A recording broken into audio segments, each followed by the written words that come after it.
Hello guys, at dahil sa sobrang init ng panahon ngayon, kaya ayan, naisipan namin na maggawa kami ng scramble.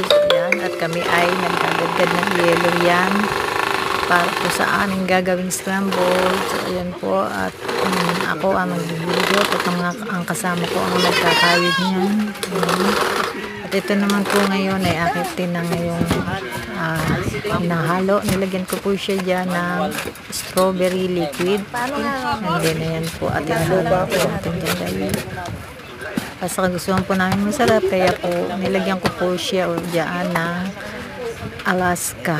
Nilagyan ko po siya dyan ng iba dahil para po mas masarap ang lasa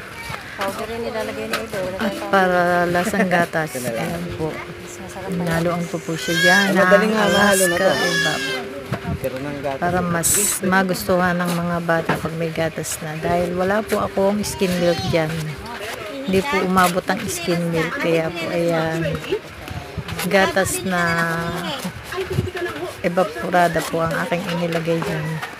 So ayan po, at tinalo na po namin yan. Ngayon po ayan na, at magkakanya-kanya na. At meron din nga po pala akong ginawang homemade na chocolate dyan. Scramble. Ayan, at yan po ang aking nilagay. At kumuha lang po ako ng Bear Brand. Bear Brand na po ang aming pinakagatas sa ibabaw niya. Palamig. Yan po, at isa-isa lang kaming binibigyan.